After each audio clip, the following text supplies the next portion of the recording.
4 people are in the hospital tonight, and it all started with a case of beer being stolen from a liquor store last night. And that theft led to one man being run over and 3 others seriously injured after a police chase and crash.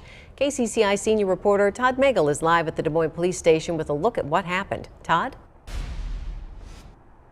Well, Stacey and Ben, it started out as a simple misdemeanor, and then some people made some very bad decisions, and then it ended up as a felony with some serious injuries.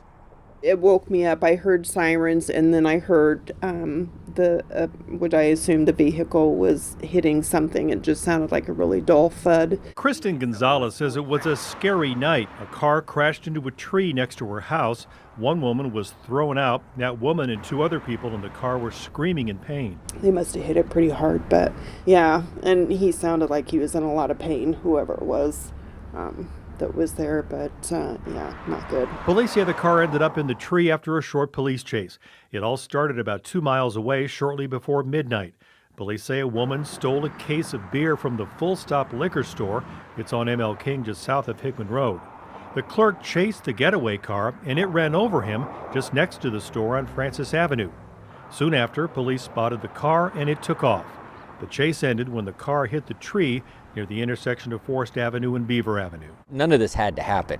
Just pull over. It's not that big of a deal. Police say it's a case of poor judgment from the suspects. Everybody's going to survive, but we very easily could have been telling a very different story today. And then to think that it all goes back to just stealing beer. It's just ridiculous. And we're told that injured store clerk was the son of the owner of that store. He didn't want to comment, but he did confirm that he was run over by that car and injured in the street. Police say they expect to charge the 2 women, or rather the 1 woman and the 2 men that were in that car as soon as they get out of the hospital. We're live at the police station. Todd Magel, KCCI 8 News, Iowa's news leader.